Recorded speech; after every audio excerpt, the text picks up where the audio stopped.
ಶಾಸಕರ ಸ್ಥಳೀಯ ಪ್ರದೇಶಾಭಿವೃದ್ಧಿ ಯೋಜನೆಯಡಿಯಲ್ಲಿ 23.84 ಲಕ್ಷ ಅನುದಾನದಲ್ಲಿ ನಿರ್ಮಾಣಗೊಳ್ಳಲಿರುವ ವಿಟ್ಲ ಕಂದಾಯ ಇಲಾಖೆಯ ನೂತನ ನಾಡ ಕಚೇರಿ ಕಟ್ಟಡಕ್ಕೆ ಶಿಲಾನ್ಯಾಸ ಸಮಾರಂಭ ನಡೆಯಿತು.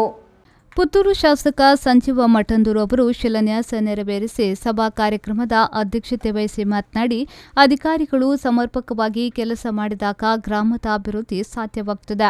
ಇಲಾಖೆಗಳಿಗೆ ಮೂಲಭೂತ ಸೌಕರ್ಯ ಒದಗಿಸಿದಾಗ ಜನರಿಗೆ ಉತ್ತಮ ಸೇವೆ ನೀಡಲು ಸಾಧ್ಯವಾಗುತ್ತದೆ. ದಕ್ಷಿಣ ಕನ್ನಡ ಜಿಲ್ಲೆಯಲ್ಲಿ ವಿಟ್ಲ ಮತ್ತು ಉಪ್ಪಿನಂಗಡಿಗೆ 2 ನಾಡ ಕಚೇರಿ ಕಟ್ಟಡಕ್ಕೆ ಅನುದಾನ ಮಂಜೂರಾಗಿದೆ. ಜಿಲ್ಲೆಗೆ 4 ರೈತ ಸಂಪರ್ಕ ಕೇಂದ್ರ ಬಂದಿದ್ದು, ಅದರಲ್ಲಿ 1 ವಿಟ್ಲದಲ್ಲಿ ನಿರ್ಮಾಣಗೊಳ್ಳುತ್ತಿದೆ. ಕೃಷಿ ಇಲಾಖೆ, ಕಂದಾಯ ಇಲಾಖೆಗೆ ಪರಿಪೂರ್ಣ ಕಟ್ಟಡ ಇದ್ದಾಗ ಮಾತ್ರ ಜನರಿಗೆ ಉತ್ತಮ ಸೇವೆ ನೀಡಲು ಸಾಧ್ಯವಾಗುತ್ತದೆ.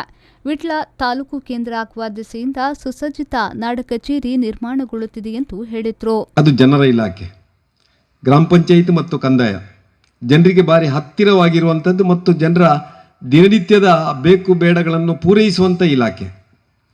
ಆ ಇಲಾಖೆ ಚೆನ್ನಾಗಿದ್ದರೆ ತಹಸೀಲ್ದಾರ್ರೆ ಇಡೀ ಸರ್ಕಾರ ಚೆನ್ನಾಗಿದೆ ಅಂತ ಜನ ಭಾವಿಸ್ತಾರೆ, ಜನಪ್ರತಿನಿಧಿಗಳು ಚೆನ್ನಾಗಿದ್ದಾರೆ ಅಂತೇಳಿ ಜನ ಭಾವಿಸ್ತಾರೆ.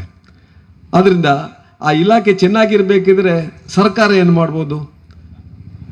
ಒಂದು ಸರಿಯಾದಂಥ ಕಟ್ಟಡವನ್ನು ಒದಗಿಸಿ ಅಲ್ಲಿ ಬಂದಂಥ ಜನರಿಗೆ ಆ ಏನು ಸೇವೆಯನ್ನು ಕೊಡಬೇಕು ಆ ಸೇವೆ ಕೊಡಲಿಕ್ಕೆ ಒಂದು ಸುಸಜ್ಜಿತವಾದ ಕಟ್ಟಡವನ್ನು ಕೊಡ್ಬೋದು. ಅದೇ ರೀತಿಯಲ್ಲಿ ಅಲ್ಲಿ ಕೆಲಸ ಮಾಡಲಿಕ್ಕೆ ನೌಕರರನ್ನು ಕೊಡ್ಬೋದು. ಎಲ್ಲ ಕೊಟ್ಟ ಮೇಲೆ ಅಲ್ಲಿಯ ಸಿಬ್ಬಂದಿಗಳು ಜನರ ಸೇವೆ ಮಾಡುವಲ್ಲಿ ಏನಾದರೂ ವಿಫಲರಾದರೆ ಇಡೀ ಸರ್ಕಾರದ ವ್ಯವಸ್ಥೆ ಸರಿಯಿಲ್ಲ ಅಂತೇಳಿ ಜನ ಮಾತಾಡುವಂಥ ಸಂಗತಿ ಆಗ್ಬೋದು.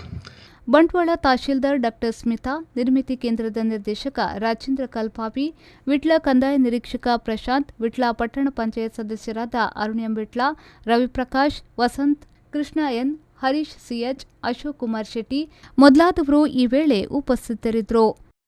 ಮಹಮ್ಮದ್ ಅಲಿ, ವಿ4 ನ್ಯೂಸ್, ವಿಟ್ಲ.